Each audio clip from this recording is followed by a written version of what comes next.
You are listening to Radio Maria Canada. We now present the Health Hub, hosted by Kathy Biasi.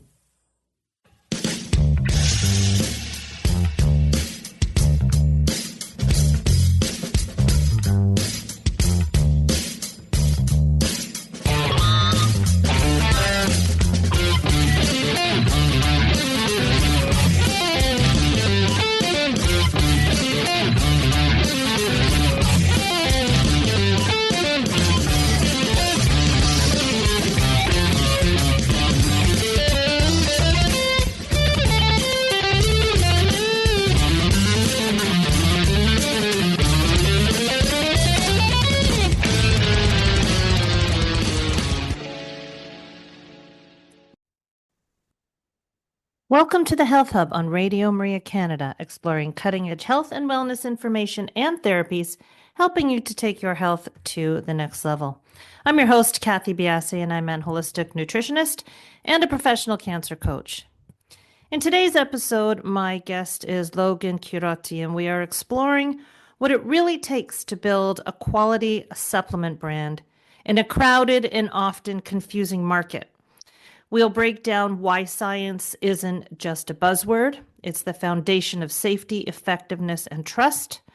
We'll talk about the growing demand for transparency and how it helps brands stand out by putting the consumer first, all in an effort to make you feel confident about what you are buying and putting into your body.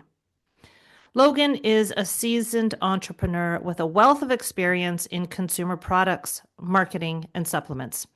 His journey includes founding Physician's Choice in 2017, which quickly grew to over $200 million per year in revenue by 2024. The brand achieved nationwide retail distribution in major stores like Walmart, Target, Sam's Clubs, CVS, and became the top probiotic brand on Amazon. Logan's expertise extends to team building, retail strategies, comprehensive marketing approaches, exit planning, Amazon marketplace strategies, and optimizing direct-to-consumer channels. His journey into wellness is personal. After experiencing hearing loss in his teens, he explored homeopathic solutions, restored his healing, and developed a lifelong passion for science-backed health. If you're ever wanting answers about what to look for in supplements, why the science behind supplementation is important, why transparency is important, all the things that I just talked about in the introduction, then this show is for you. Do stay tuned. We will be back in just a few minutes to speak with Logan. You are listening to Radio Maria Canada. We now continue with the program, The Health Hub, hosted by Kathy Biasi.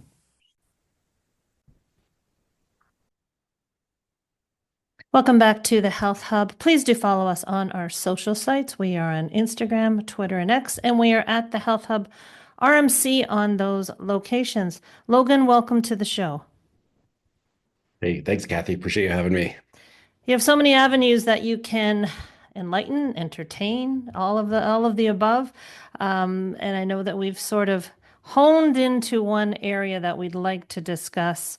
But before we get into that space, into the integrative space, I think it really behooves us that you tell us, how you got into, I know you're a businessman, but even though the business plateau is where your fame has really come from, the integrative space is something that's drawn you. And why is that so? Yeah, so I guess my business journey actually got started through kind of taking health into my own hands. I had a really bad, traumatic brain injury when I was 17 or 18. I got hit in the head with a blunt object, and long story short is I lost hearing. I had broke what's called your paralimb fistula inside your inner ear that's connected to your brain. And so I had lost hearing. I had lost balance and a lot of my almost motor skills even. I was almost bedridden for 3 weeks, and I was 17 or 18. So my mom was taking me to a lot of different doctors. And they basically were all like, we could do brain surgery, but that probably won't fix it. It could, but we're not sure. They're kind of just like, you'll get used to feeling like this and you'll get used to not hearing. And at 17, I was like, oh, my life is over. Like I went from really healthy, like active young man to like feeling like I couldn't do anything. And so my mom Impacting was your like, we should go balance see as this well. naturopath. Yeah, it impacted my balance. So it was like hard to like get out of bed. I was just felt very disoriented. Hmm. So people would be talking to me and I just like I had this ringing and like my spatial awareness was off. It was just disoriented is like the best way I can describe Hmm. it all the time, Almost like like a vertigo. 24/7. It was like a vertigo, like an extreme vertigo. All I really wanted to do was just lay in bed because I was so uncomfortable. And this went on for months. And my mom was like, we should go see this naturopath doctor. And, I was like a 7-year old. I was like, that's mumbo jumbo. Like, I don't believe, like I was just angry. But she persisted and we went and they gave me like a really high dose arnica. That was, as high a dose as you could get, I guess. And within 3 days, my hearing came back, the vertigo, like dizziness, this disorientation was totally gone. And I was like completely fixed. And this was all tested. Like I went and got my hearing tested.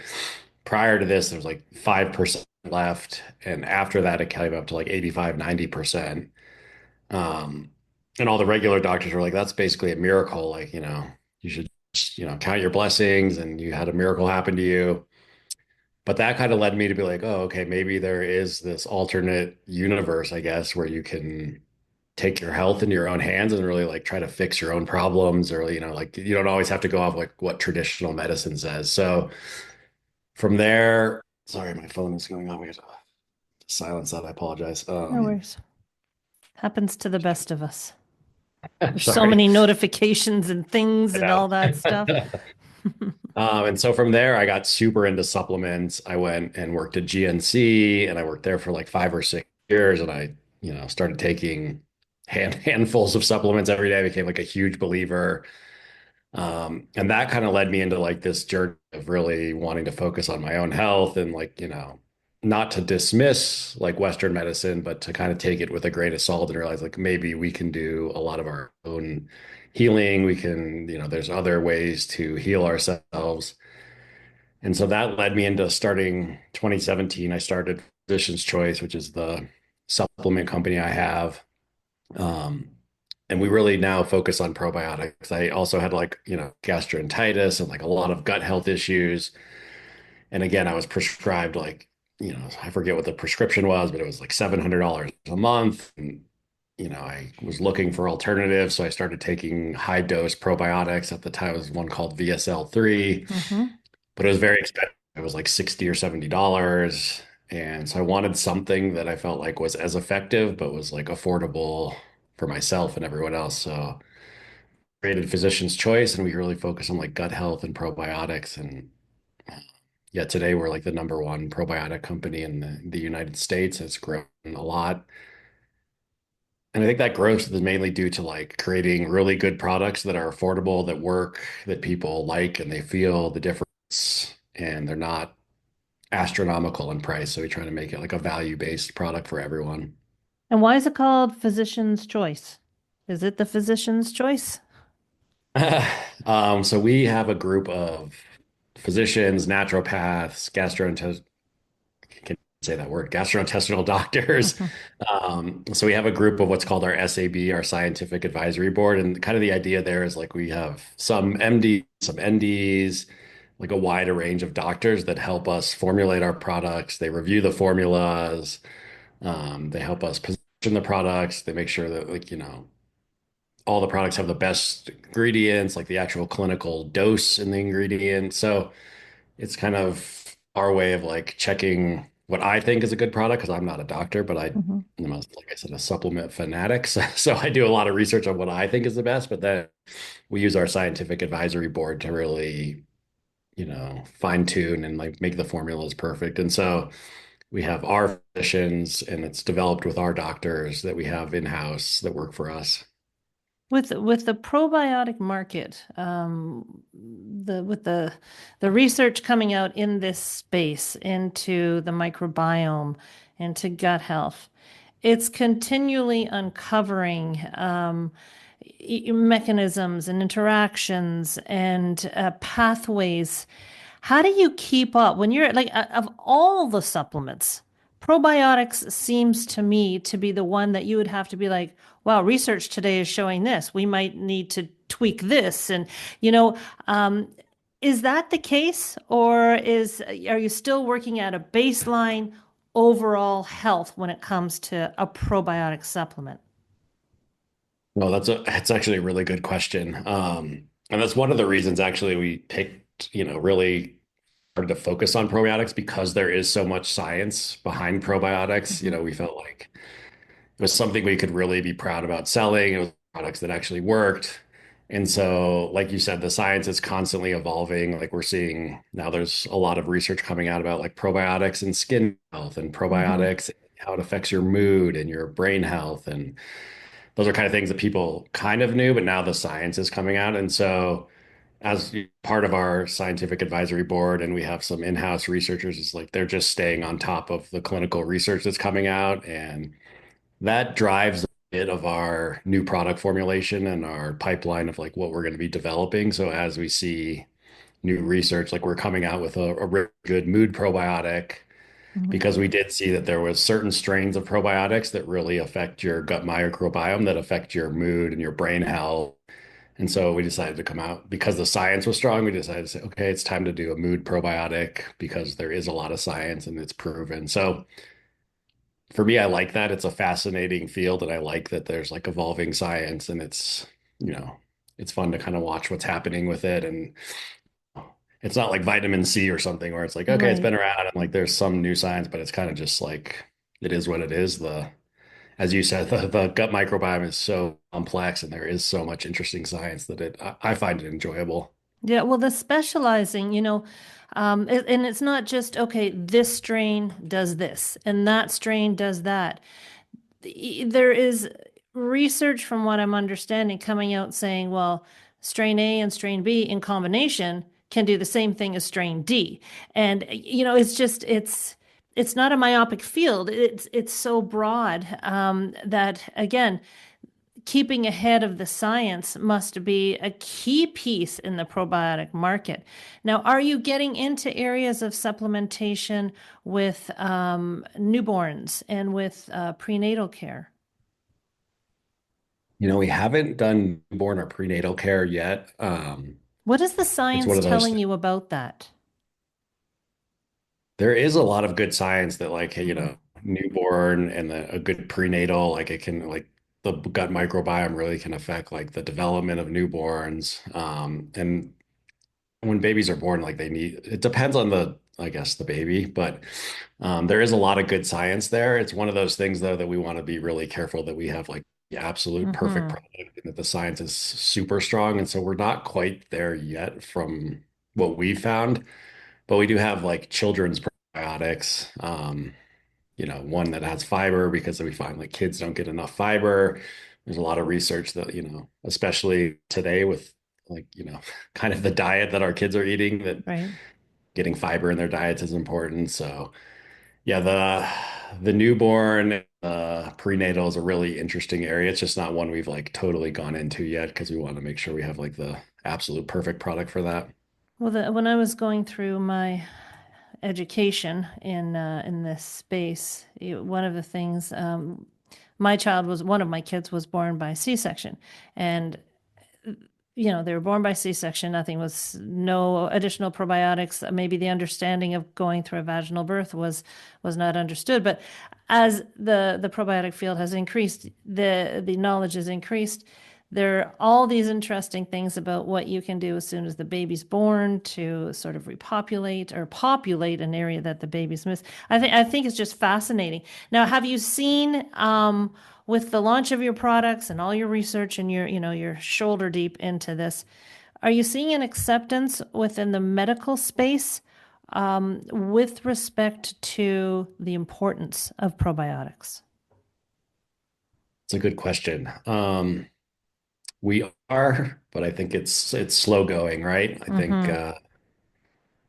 I don't know. I'd say in the last few years, actually, it's becoming more and more accepted, and I think more and more um, like traditional medicine doctors are starting to like say, okay, you know, maybe there's a way to like prevent stuff or to let people take control a little bit as opposed to just like here's a prescription and here's a surgery. Mm-hmm. So I think we're seeing a little bit of it, but it's definitely a slog to change the medical system, I Right. guess.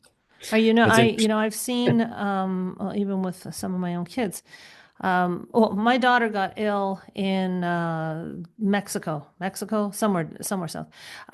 Ended up in the hospital. She had some sort of bacterial infection, and when she was given antibiotics, two hours later, they gave her a course of probiotics. This was just standard care, and this was 10 years ago.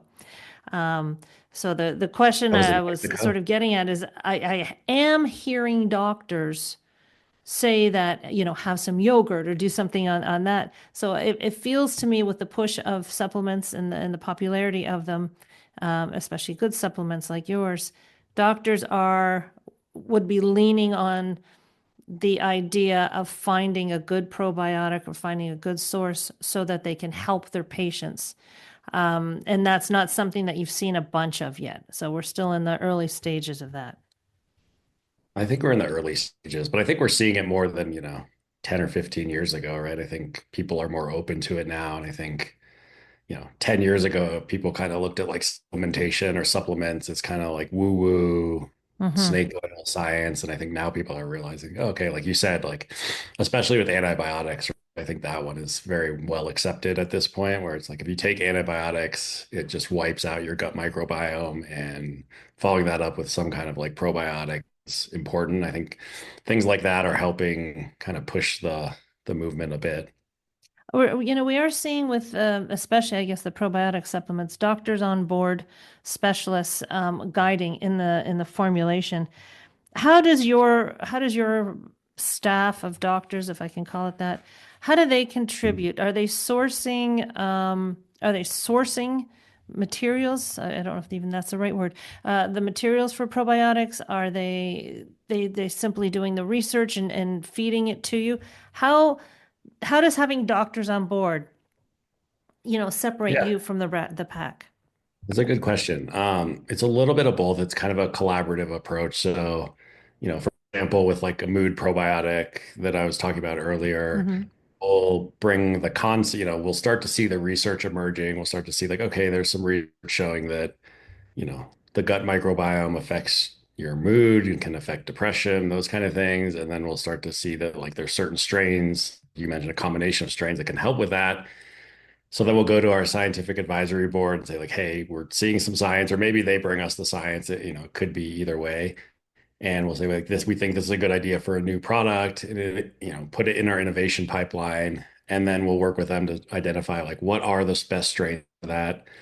Where can we source them from? Are there other things we can put in here that'll be meaningful, that'll have an impact that people can feel? And so it's a bit of a collaborative approach where sometimes they'll bring us ideas or sometimes we'll bring them ideas. But it's very collaborative and we work together with them to really like formulate the best product possible. And Is the there nice a, thing, sorry, go ahead. I was gonna say the nice thing is like again, it's like a combination of MDs, NDs. Like, we have a good range of specialists in there. So I think we get a good like it's not just, one doctor saying this is the way it has to be. We'll have some like healthy debates or some healthy discussions of like what is the best. And I usually we'll come to a great outcome with that. Where I think people would be surprised, you hear vitamin C, but where is the vitamin C coming from? Vitamin D, but I think people would be surprised to know the sources. What are the sources? Are there many, or is there a prime source where you grab strains from? Is it a food or a plant, or is it a lab? It depends. Yeah, there's a lot of different sources. So it really depends. Some of it is plant derived. Some of it's derived from yogurts. We Hmm. have a vaginal probiotic, for example, and actually the strains are derived from like an actual vaginal microbiome. So they're like repurposed out of that. Mm-hmm. It really depends on like what the product is. There's a couple like really good, I would say a handful or less of like top suppliers of like probiotic strains, and that's all they specialize in is creating the best strains at the highest quality. So we've really ingrained ourselves with them and work with them closely to like make sure we're getting the right strains and that they meet our specs and our quality standards. Well, the supplement industry often faces scrutiny. Um, do you, the physician's choice, have a way of making what you do transparent to your customers? Yeah, it's also a really good question and a very good point, right? Especially with like just like on Amazon and like what's going on, like you never Hmm. know what you're buying, right? Right. Uh, so we do all our products third party tested. Those tests are available to everyone. And the probiotic field is very interesting too, right? Because like example, one of our number one SKU is called our 60 billion probiotic, and that means it has 60 billion CFU in it. And those are live cultures, so they die off over time, right? So like when we formulate it, we actually formulate it with like roughly 90 billion CFUs. So that at the end of shelf life, at the end of 2 years, it still has 60 billion live cultures in it. So, Is it a we've refrigerated product? it's not refrigerated, it's Oh, shelf stable. So we have a patented bottle that has like a desiccant liner in it, which helps prevent moisture, it helps prevent air into it. So it helps keep the strains alive longer. But also because it's not refrigerated, we also put an overage, like I say, like a higher amount of CFU so that expiration, it still has the 60 billion. But there's products that claim they have like 900 billion, and then we've tested them and they've had like 2 billion CFU. hmm. So you have to be really cautious of what you're buying and make sure you're like looking for at least reputable brands out there or like brands that will provide you with their certificate of analysis or their third party test. Okay, fair enough. Let's take a quick break here. Everybody will be back in just a couple of minutes. We're going to get in more into supplementation, developing products, all of this within the physician's choice umbrella. We'll be back in just a few minutes. You are listening to The Health Hub here on Radio Maria Canada, a Catholic voice wherever you are. To contact us and be a part of the show, email thh@radiomaria.ca. We now continue with the program. Here once again is your host, Kathy Biasi. Welcome back to the Health Hub. My guest today is Logan Chierotti. Logan, business has been, is your specialty. So this is the big thing you bring to the table with the company that you've developed. Is that correct? That's correct. Yeah. So developing a supplement in an integrative space, a medical space, I guess you could even carry it out to a farther umbrella. How does your business acumen translate into such a successful business? How do you go about cherry picking who you want to have work with you? That's a good question. I mean, to start, I think I had run other businesses before, Physician's Choice. And so when I saw what was going on, like early days on Amazon, and this was 2017. So, I call that early days, but it seemed like early days of kind of Amazon e-commerce. What I realized was like everyone was either selling like these kind of like outdated products that, they were just like off the shelf products that you would see at the supermarket. And you would just buy them because the price was there, price was good, and the product was there, but there wasn't actually any like research or customer reviews or anything behind it. So I saw that I thought consumers were going to be getting much smarter and much more educated about what they're buying with the internet, and they could get online and see like, okay, I'm going to look at Physician's Choice probiotic and I'm going to read the reviews and I'm going to look and do some research. And so we saw kind of like an opportunity to come in and develop really good custom formulas at, like I mentioned earlier, like a value price that was available to everyone. And so I think having some business experience and recognizing that, I guess, like white space really helped us propel and it gave us early success. And once we started having that success, I realized like we really needed to build a team out. My specialty is more in like I had a really good interest in supplements. I knew a lot about supplements, but again, I wasn't a doctor. I wasn't a formulator. So we started building out our SAB. We started bringing in like really good marketing people, branding people, finance people. And it's challenging in the early days of business because you got to find people that are like willing to take a risk on your crazy idea, right? Like you have Hmm. this idea, but it's not really proven out. So I think I was, maybe one of my skills is I was good at convincing people that they should give me a shot on this crazy idea I had. And luckily I found some really great people. What I call now my leadership team was a group of like 5 to 7 different people that have really like helped shape our organization, and they've brought in talented people, and that has really propelled our success. Like the combination of like recognizing white space and then bringing in a really good leadership team to help kind of fill the areas that I'm not good at, right? Like I'm Hmm. pretty good at recognizing my strengths and weaknesses, and I surrounded myself with what I thought was people that were way smarter than I was in almost all my weaknesses, and that's really driven our success a lot. Have you had any areas of scaling that have been extremely frustrating for you? Yes. um, I mean, like supply chain is really challenging as you scale, right? Like because especially with probiotics, because there is so much quality control and because you have to be very careful about the strains and transporting the strains, and then there's only select manufacturers and select suppliers that you can buy from. So that, getting a really, we've sold, 25 million units. We sell millions of units a year. So like setting up an infrastructure that could really handle that, it was really challenging. um, Setting up like a finance team that could like handle, the comings and goings of all the purchase orders and all that was really challenging. So I would say at every stage, there's been like some real big challenges that kind of like, I was like, "Whew, are we gonna get through this and kind of push through?" And just like anything in life, right? Like hard things, you kind of like accept that it's a hard thing. And if you can like power through it, there'll be some positives on the other side. And that's kind of been my Mhm. experience. The probiotic space, this is just from a amateur eye, seems very, very popular. You must have a lot of competition, a lot of other people, other companies trying to get into this space. Are there certain principles that guide you when it comes to remaining, the top sales in the probiotic area? Are there principles, or would you say it's just a good foundation of a company laid out?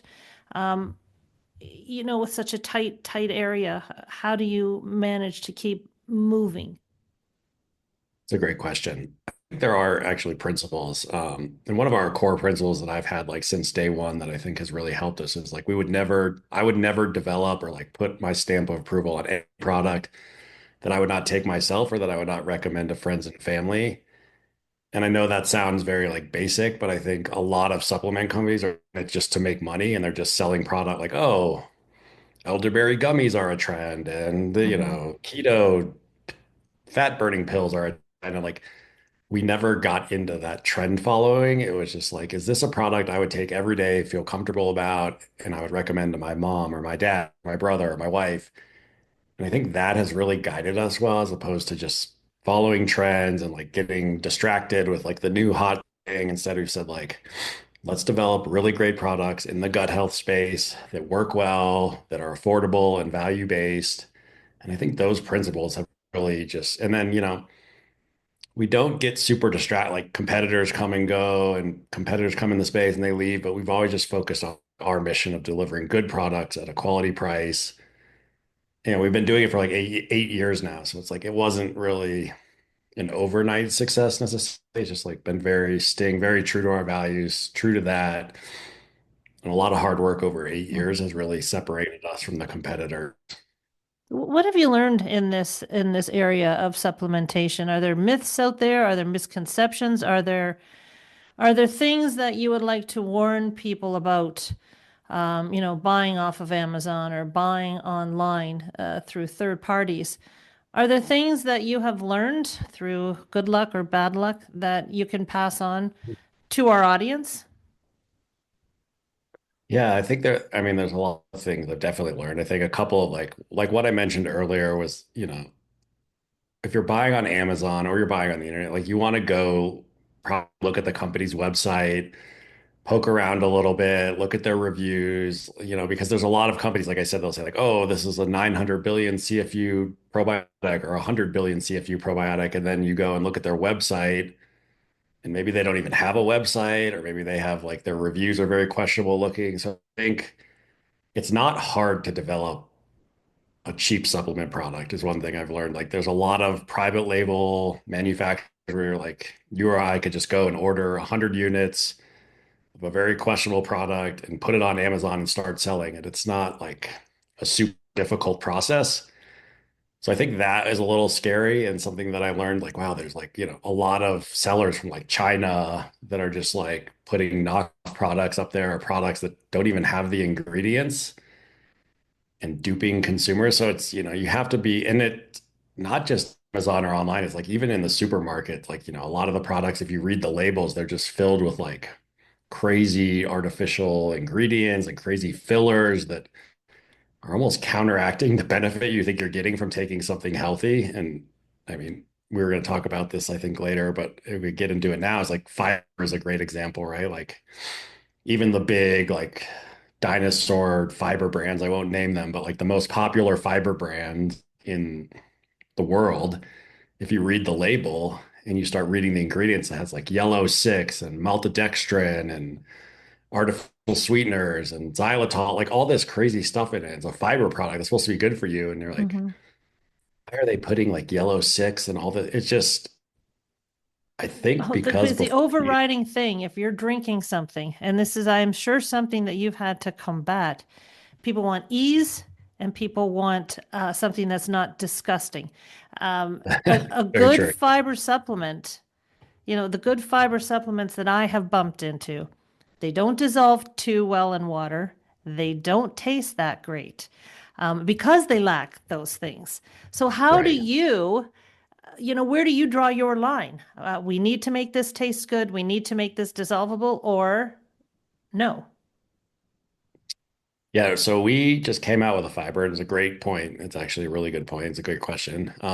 We just came out with a fiber. It took us over a year to develop it because of those two things. Is like we wanted something without artificial sweeteners. We want something without like food dyes or any, just like vegetable ingredients. I want something that I would like feel comfortable giving to my 8-year old or my 7-year old, and that I'd be like, okay, I feel like this is a good product for them. And so it was a year to develop that, mainly because of taste and solubility, how it dissolves in water. But over that year, we were able to do it. It just took a lot of time, and our cost is, like we might not have the margins that like some of those bigger brands do that like fill it with like sweeteners. It's cheaper, it's easier to do if you're going to put sweeteners or things that make it dissolve better. So it's kind of our the easy answer is like we didn't take shortcuts on it. We spent Mm-hmm. a lot of time coming to the perfect, what we feel is the perfect product that's really healthy and like doesn't upset your stomach. There's nothing weird in it. But we could have come out with something in like 3 months and gotten into fiber a year ago if we would have like want to take shortcuts and just like put some sweetener in it and made it taste great. But Mm-hmm. we want to do that. So Well, again, it kind of goes back to like staying true to our principles of like mhm. if we're not going to be able to do something that like we feel really good about, we're just not going to do it. Well, herein lies the problem with integrative health and supplementation. And in fact, I was just watching it's totally left field, just watching a show on Netflix, and I think it's called The Chef's Table, and they were interviewing Jamie Oliver, and he said, basically why he became popular is because he stripped down all the barricades to cooking. That's his space. He said too many pots, too many ingredients. So I see this translating into the supplement and, to the integrative space in a wider range because taking a pill is so much easier than doing some exercise. Having supplements is, it's in Canada here, a lot of our medication is covered. Supplements are not. So I can see you sometimes bashing your head trying to find, the right blend of not just taste and flavor, cost, the ease of use. I mean, all of these things, taking a fiber supplement in the morning or in the evening, whatever's recommended, it's a step, right? It's a step to the evening process. How have your customers reviewed your products within this whole area of integrative space, the integrative space, integrative health demands that we take a little bit of charge? Um, so as far as like, do you mean like how, like, what are they saying about our products in general, or In general, they're easy to use, they're cost effective. Are these the reviews you're looking for?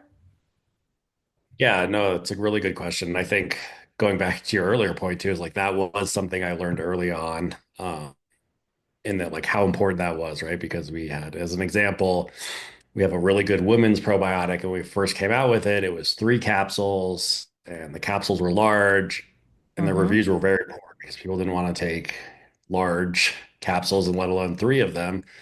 So that was a quick learning lesson. And now we've shifted to like, okay, we need to make these like the fiber taste great, soluble. We need to make Mm-hmm. our probiotics if we can, if it's doable. 1 capsule that's small, that's easy to use, that's like, people can just take it in the morning and then not think about it. So I think the usability of product, like how it fits into your routine, is super important. And then we have to make it cost effective to the people too. So it's again, it's like this is what makes good supplements and like a good supplement company very challenging, is like all of Mm-hmm. these other aspects versus just like let's sell something with a bunch of fillers and like a bunch of junk that just it it's easy to take, but it's like very, like the cost is 1 penny. Like we could make much more money as a company if we were selling junk. Not that we would, but like that's like the problem with the supplement industry, I think, is that like it's not super regulated. There's not Mm-hmm. people overseeing it and like policing these other people. It is starting to happen a little bit. You're starting to see on Amazon like companies like ours and like Nature and some bigger companies like testing other people's products and then sending out press releases saying like, we tested this and it's doesn't contain what it says it does. So Amazon's getting better with it too. Like they're policing it more, but overall, to answer your question, is like, yes, it is like the usability, like how it tastes, or 1 capsule, small capsule. These are like very important things that we think a lot about. Yeah, and it must be conflicting in some ways. You want the best delivery system, the best product, yet these other constraints I'm sure are forefront in your mind. And to that end, supplements, I think we're learning more and more. They aren't just little vitamins that go to help. Some supplements can interact with other medications. And, this is the area of the supplement world that I feel needs more attention to, because people will take certain things and not realize, well, I'm on this medication, I'm on a blood thinner. This may actually take this medication to the next level. So, all of that too, I think is an important part, and I think personally is the responsibility of the companies that are developing the products. So the fact that you have your board that is so highly respected, I think is a very, very good indication of where supplement companies are tending to go these days. And I think it needs to be that way. Now, before we end the show, we talked about probiotics. What other, now, does your probiotic include a prebiotic, or do you have separate supplements for that? What is your whole line? Yeah, so we have a whole line of probiotics. Like I said, we have a men's probiotic, a women's. We have like just an everyday 60 billion probiotic, which is like one of our most popular products. Then we have kids probiotics. We have kids fiber supplements. We really stick in like the gut health probiotics. We do have a collagen, but that also has like a little bit of probiotic and digestive enzyme in it. We have a really good digestive enzyme product that actually is like just one of my favorite products. It's a great product. But we really stick in the probiotic, prebiotic. All our probiotics do have a prebiotic that built into them. If someone needs more prebiotic, we sell like a separate prebiotic. But I think for the most part, like just the probiotic prebiotic we have is like a great product and a great starter for most people. Okay, great. And I think off air you mentioned that at this point you are not selling in Canada, so you're strictly in the US.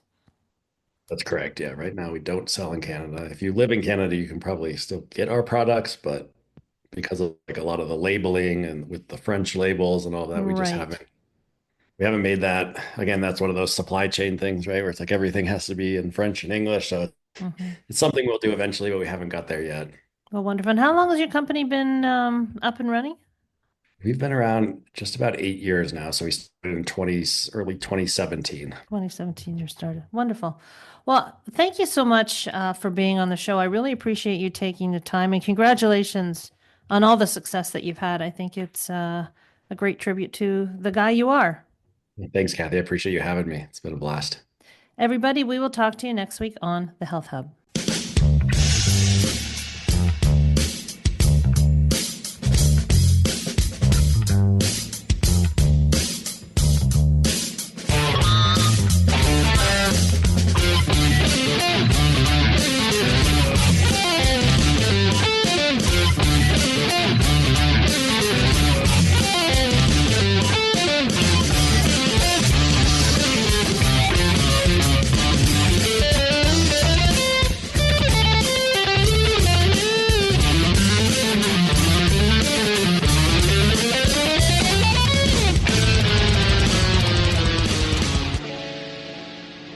You have been listening to The Health Hub, hosted by Kathy Biasi, here on Radio Maria Canada.